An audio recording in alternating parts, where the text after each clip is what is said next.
earpiece in because I can't hardly hear you. Okay. Always something technical. You there?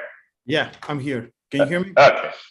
Yeah, you're light, but I don't know. For some reason, I don't seem to be able to turn up the volume. Can you hear me now? Yeah. Okay, let's try this. We'll see. If you can't hear me, then we'll figure something out. I can hear you. Okay. Good enough. Good. So, first of all, when was the last time? Have you been to Norway before? No, this will be my first trip. Like I said, tried to make 2 other attempts. Was actually in Amsterdam, getting ready to go on. Yeah, getting ready to go on. Then COVID happened. Then President Trump at the time decided he was going to shut down all flights from Europe coming back to the United States like on Thursday. And I think we were there like on a Tuesday or Wednesday. So we decided to jump back on an airplane to get back home before they ended up doing that. Yeah. I was packing my stuff and I was about to leave to the airport and Erling called me and he's like, don't come. He's like, no, Norway is closed. I'm like, dude. Right. Yeah. And I think it was like a week later that they actually officially closed it. So it was a good idea that I was still all for trying to do it. You know, I was telling Brede, I said, let's just do it. We'll be fine. It's, you know, but she's like, no, we need to get home.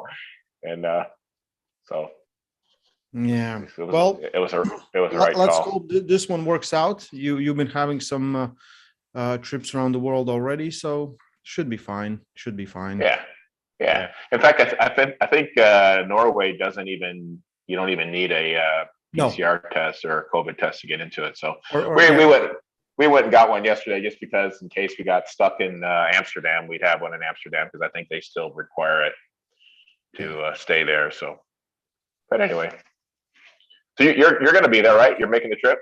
Yeah. I'm there. Oh, good. Good deal. Yeah, I will. Yeah, I got an instant message on Facebook from Lars. He says he's going to be there too, so it'll be good to see him. Yeah, I think a lot of people. I don't know if he didn't say if he's going to compete or not, but yeah.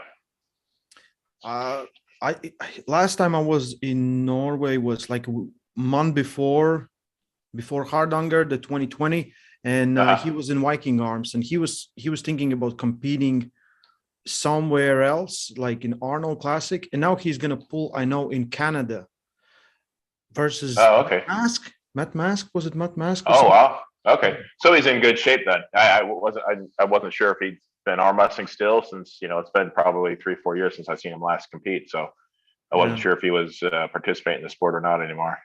Yeah, that match you had with him in Arnold Classic, Australia. That's right. Very popular match. Everyone remembers that. Yeah. he kind of was the last guy. There was like 10 people. It was actually 25, I think. But some of them were easy, but a lot of them were the Australian arm wrestlers.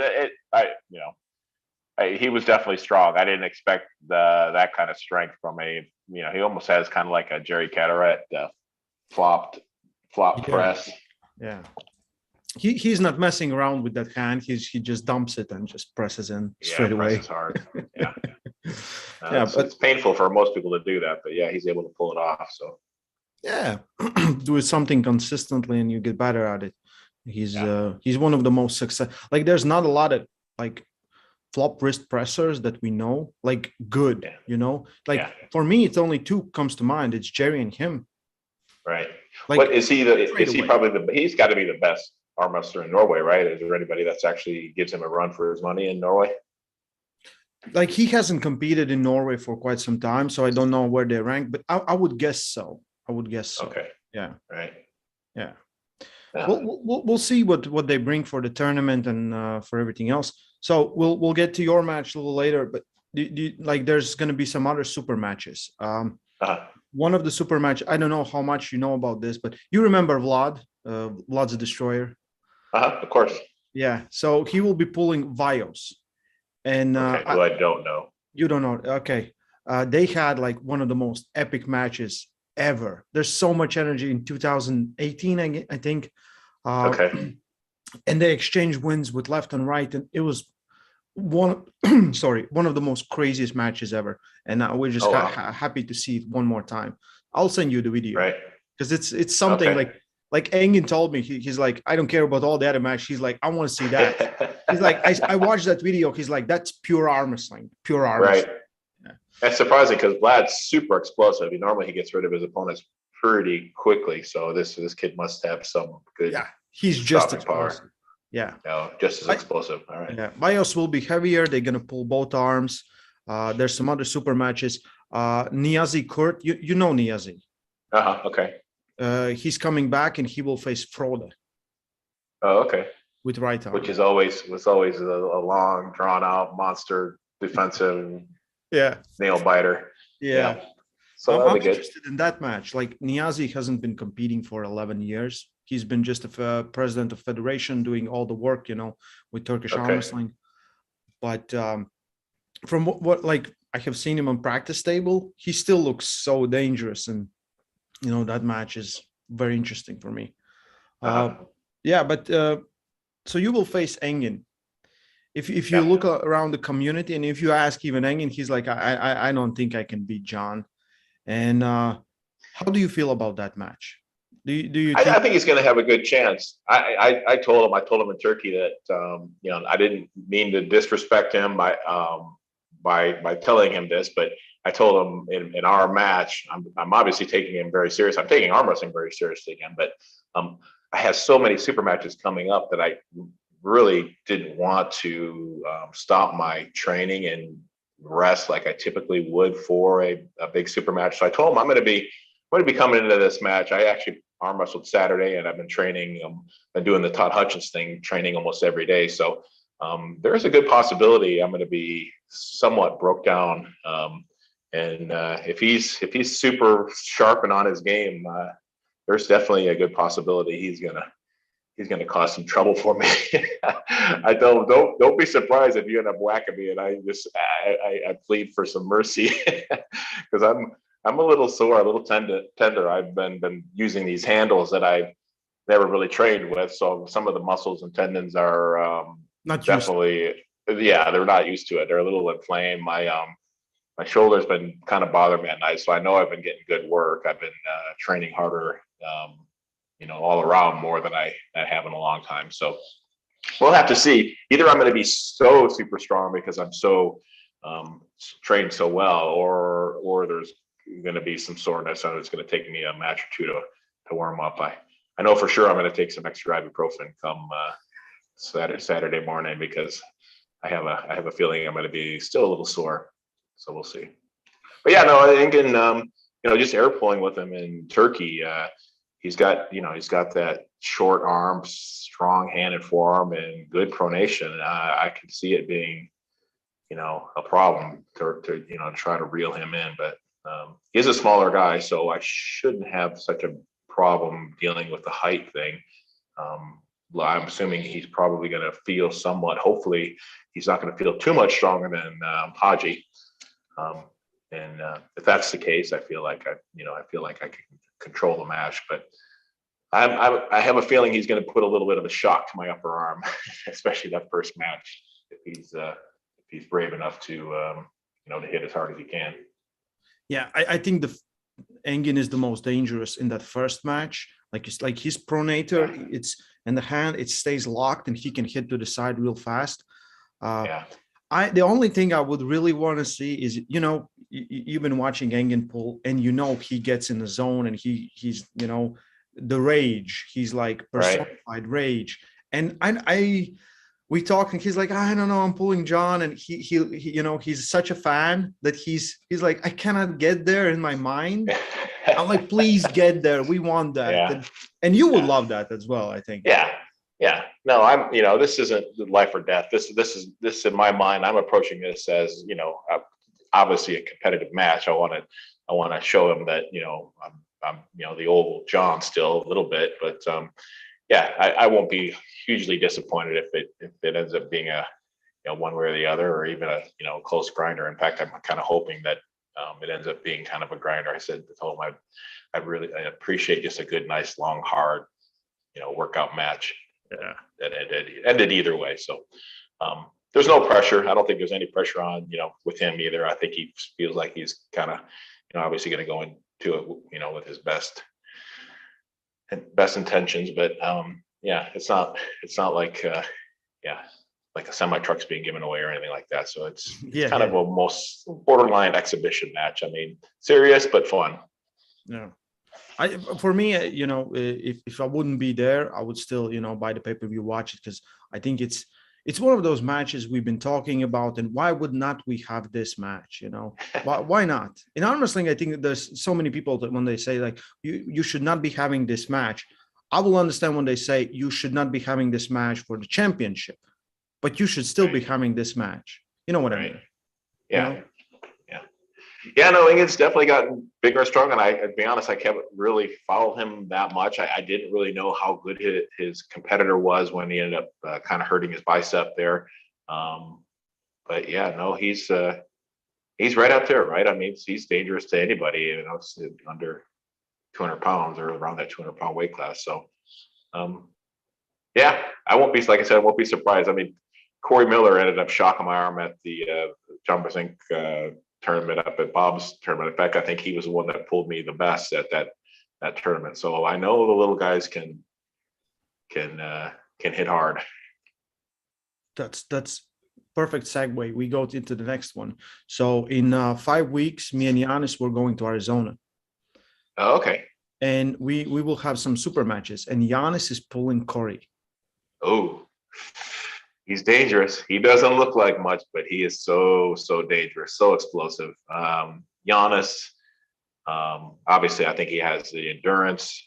Corey is, the flash. He's the sprinter. He's explosive. Probably, I wouldn't say that he runs out of gas real quick, but Giannis is going to definitely have the advantage if he can somehow, if he stops it with any kind of decent position. I think he'll be able to wear Corey down, but I wouldn't be surprised if it's 1 or 2 splash pins there. So Giannis better definitely be prepared for an extremely hard hit. Yeah, that's what we've been hearing about, because they've been wanting Giannis to come, and in WL they want to set him up with Sam Harris for the championship, which makes sense. And after that, we're talking like who else, and always they want to see Giannis versus someone from the North America. They pulled with Jeff Hale and like who else, and we keep hearing Corey Miller, and finally it's been set up. So we're interested, because I just have seen, whenever I see Corey pull, he just destroys people, finishes fast, and it's done. Wins the class, goes home. I'm like, there's interesting data coming. Yeah. No, as good a shape as I was leading up to the Devon match, and as big as I was, he definitely still put a stinger in that upper arm when he unloaded on me. So I mean, he's not afraid to hit into anybody, and it's formidable for sure. So exciting stuff. That's going to be in Tucson, right? I don't know. I think somewhere in Arizona. Somewhere, Phoenix or Tucson. It's probably. I think I heard it was going to be in Tucson, but so that's about an hour and a half drive for me, which was a little closer. Yeah. We'll drop by your house. And are you pulling somebody? Who are you pulling? Artem. Who? Artem. Oh, okay. Yeah. Where is he from? He's from back east, right? Florida. Is he coming on? Yeah, Florida. Okay. Yeah. Oh, so he's making the trip out to Arizona. Yeah. The other thing I would say with Giannis is just, both you guys, making that long trip, people don't give much credence to it, but I really believe it's kind of hard on the athlete to travel that far out of their time zone and perform at the, awake level. Yeah. We know. We'll try to figure it out. It's usually better to compete faster because adaptation starts like 3rd or 4th day. The second, 3rd day, right? Yeah. So if we can go through everything faster, it should be fine. But last time I was there, I felt it. But I felt like for 1 day, and that was fine. Right. We will stay maybe for a week longer, just to, if we are like, it's a long trip, Okay. And what's the date on that? It's on 23rd of April. 23rd of April. Oh, okay. Yeah. Well, at that point, I'm probably not going to be wanting to touch any arms. It's a shame that you guys are making the trip and won't be able to train very much. But at that point, I should be having my arm on ice for my match with Pablo on the 30th of April. So okay, that'll be a shame. But yeah.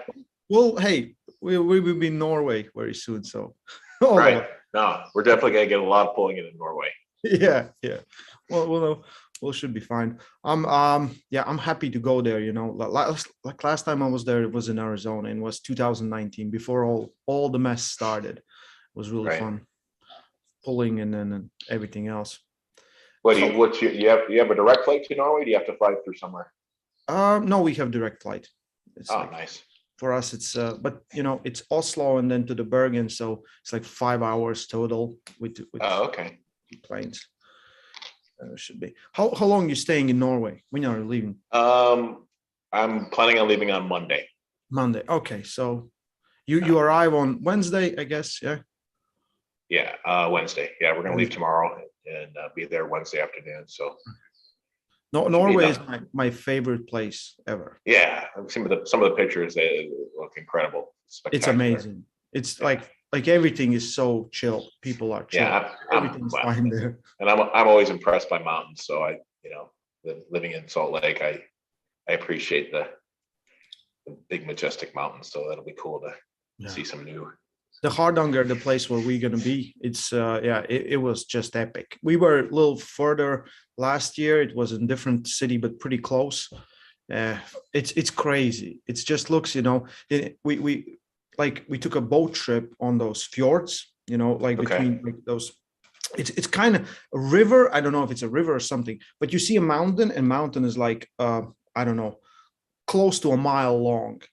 And and they say like water is deeper. It's the sea level. Okay. Wow. What? We're like, yeah, deeper. What? Yeah. Crazy. It's awesome. So how is your shoulder? It's the same. It hasn't gotten any worse, but it hasn't gotten any better. When I don't push it, it feels a little bit better. I don't have the problem sleeping at night. When I start exercising it can be troublesome.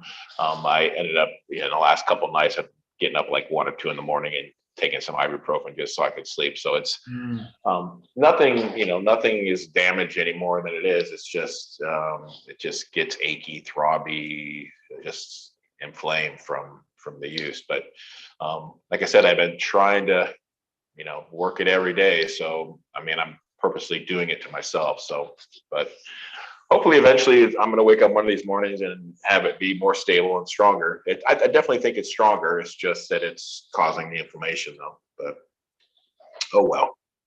Yeah. I think, the shoulders, it's so underlooked part because it's going to take the tension. It's going to take some tension at least. People, I usually talk with someone, they will say like, my wrist hurts. I said, well, your elbow and shoulder is stronger than your wrist. This is why there's problem. My elbow hurts. I said, like, your shoulder is stronger than your elbow. And it goes like this. For you, it's the opposite. It's this shoulder. This needs to catch. Yeah, and I never really had problem. My shoulder is not the front of the shoulder. That's the front is fine. It's that. Yeah. It's that elbow to the torso. That dragging. Yeah. Motion here. That's. Yeah. It's got it all bound up for some reason, but yeah, I've seen some videos where you're doing a lot of row type of motions to work on that rear delt on all the rotator cuff. I had a physical therapist tell me just keep doing this exercise, that scapula, shoulder, just keep bringing it back. So, of course, I've been sticking with it for months now, and all it does is aggravate it. So I don't know. Maybe I should go have another expert look at it. The problem is a few people that I've actually had look at it, they take an x-ray before they do anything else and just say, they write me off as you don't have any problem. It's just, arthritis. We could see it with the x-ray. So I've had one MRI done before I had the labrum surgery, and now they won't even authorize. I can't get through the the X-ray part before they authorized the MRI. The X-ray looks so bad. So, yeah, but I think there's something wrong. There's a slight tear or something that just, and for whatever reason, it's just not healing up, because I've pretty much tried everything. I've tried all the, heat, ice, stretching, this, that, the other, and it's the same. But anyway, I know some friends from back in high school. I went and visited an old buddy in Chicago, and he never, well, they arm wrestled a little bit, but nothing like that. And he was having a hard time getting his jacket on. Like, man, I don't feel so bad. Mine are bad, but I can still somewhat, reach behind me. So it just happens. I think it happens to all of us, or some of us anyway, as we get older. Nothing you can do about it. Yeah, but you should go to a different physiotherapist, so they give you not one but like 10 exercises. Yeah, well, and I'm familiar with all those. I've been to physical therapist enough times to know all the little things they have you do, and obviously I can do them at home, and they don't seem to be strengthening anything. Yeah. But anyway, we just want you to be healthy. Right. Everyone always asks, like, did you meet John? How's his shoulder? I don't know. He's somehow dealing with it, So yeah. And I can somewhat mask it, and it bothers me a little bit. Well, obviously it bothers me some. It's weaker than it should be for arm wrestling. But the thing that is most frustrating is just when it gets bad enough where it's hard to sleep. Then it becomes a deal where I get frustrated with it. In the matches, you don't feel it, yeah? In the matches, for the most part, no, because I'm doped up on enough aspirin and ibuprofen, I guess, or meloxicam to keep it, mentally overcome it. But yeah, I'll practice, training, and then sleeping without the aids of that's not good. Yeah, on long term, that's not good. On short term, it's why not? Yeah, we keep joking that. Anytime someone from Latvia wins world title, first thing they will say, "Thank you, ibuprofen." Yeah, right. I want to thank ibuprofen for this. I'm surprised ibuprofen hasn't come to approach any arm wrestlers as a sponsor. Yeah, that would be a good connection. I think that's like $1 million idea. Yeah, I think so. They should sponsored by ibuprofen. Right. Why the hell not? But yeah. So you have a few things lined up for this year, and I want to ask you before, but you showed up in a really good shape for Zaluyev, and I think that was because of Devon. Like you took that match really, really hard. Yeah. I trained. I did everything I could do to get ready as soon as with the short period of time that I had for Devon, and some ways I think that it was too hard too soon, and maybe not enough rest still. I don't know, but definitely going into Zolov's match, I had plenty of healing. Didn't train nearly as hard, but I think all the work that I put in and effort getting ready for Devon kind of just trickled down and rolled over into a good, strong, healed version for Haji. Hopefully I can continue that. I feel like I'm just as good a shape, maybe even a little bit better now. So I'm, as long as I don't tear anything or do anything weird, I think my progression is getting better. My forearm, I wake up in the morning thinking, that forearm's starting to look a little bit beefier now. It's looking better, so it's coming along. That's awesome. It's so great to hear, because I looked at that match and I thought I don't think Zaluyev was in his best shape, but you just look like there was a carryover from that Devon match, and that first round in the Devon match. That gave us a lot of info about how strong John Brzenk is right now. Yeah. I mean, I don't want to talk about the Devon match. It's so frustrating to me that I had to pull that way with my wrists so low and kind of straight like that. It was, I think my upper arm, my arm strength, my Going sideways was probably as strong, if not stronger than Devin's. I just needed to secure somehow the hand and wrist a little bit better. And so yeah, if I can fix that area, I think there may be, some opportunities, some chances with, the best of the best. So I think Engin set you up with Zurab, yeah, for a yep. In May, yeah. In May, yeah. I think initially, I think he was thinking Petrenko, which I was super excited about because he was kind of the talk of the town, the top guy for the top 8 when Igor was doing the top 8. So I was really kind of excited and curious to see how that match would go. But obviously, Ukraine's having difficulties right now. All the athletes are probably occupied right now. So so we ended up having to change it. But Zurab will be obviously a tough opponent. I mean, he gave Ron Bath all they can handle, and to be honest, I really don't know where I would even stand right now against Ron. I think Ron looked like he was in fantastic shape, probably 15, 20 pounds heavier. So he comes in a little bit stronger. It could be definitely a good test. Okay, you're gonna top roll him, and then you're gonna try hook him. Yeah. I don't.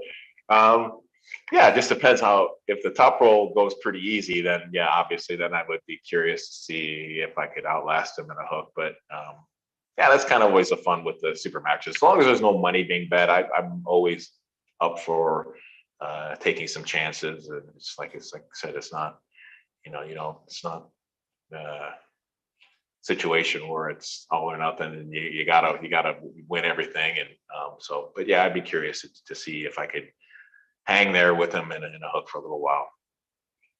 Yeah, I have feeling like you just like it. He looks good in a hook. I will try him in a hook. We've been having this talk with Neil and everyone. It's we call it bravery in arm wrestling. I think you're one of the bravest guys. Like Devon is very similar. Devon will try. He tried Hutchings in the hook. He failed there, but he still tried. So. Right. And I think for most people, and we had this conversation with Engin, we are so fixated on winning when we don't push ourselves. And I think it's how did this mindset got into you?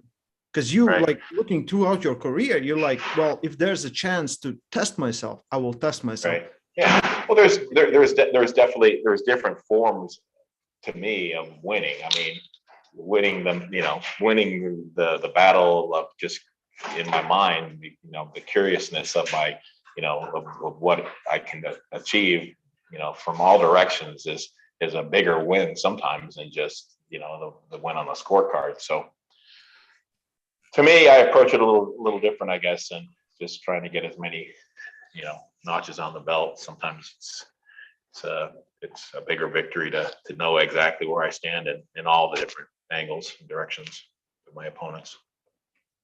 Yeah, it's a weird thing, no one else kind of does it. And I think that's one of the things that made you so great.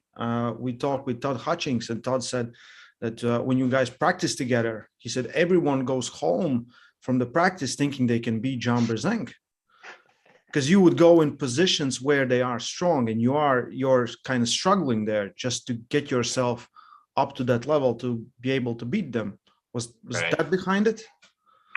Well, yeah. I mean, yeah. Kevin says I use the arm wrestlers as pawns, like pawns. I mean, for sure I'm using the people that I'm training with to it's for their benefit also, because they get to pull and have a longer match in their strong areas. But I'm using them also for my benefit. So to take them out of position and put them at their weakest doesn't benefit me nearly as much as allowing them to pull in their strongest position. So, and kind, because it's for me it's easy to understand, but I know a lot of people that are watching now, they're like I know how it is, and they will go to practice and they will just continue doing that move where they can beat their opponent. Perfection. And then they go, That's kind of neat. That needs to be kind of I understand that approach. I mean, they want to just sharpen that.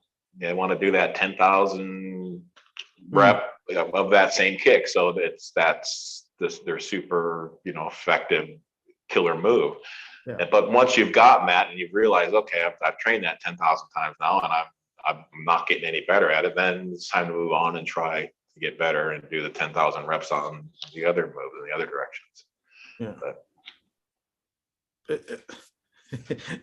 It's very hard to come across a mindset like this. There's not a lot of guys, and I think this is why people are building similarities with Devon, with you, where Devon goes to these huge practices and he will pull in the worst positions for hours. And it was always it was beneficial to do that. I was going to say that we're able to do that a little bit more now with the situation being as it is with especially with my situation anyway, going into a super match, just being asked to come in and no prize money really to be won. It's just an appearance, and obviously I'm going to try my best, but it's not like the past where you would go to a tournament and really be trying to navigate and get the matches over with as quickly as possible so you can achieve that first place money. That it was kind of a calculated, definitely more of a calculated thing, that you didn't want to take any risks. You just wanted to make sure it was the easiest path.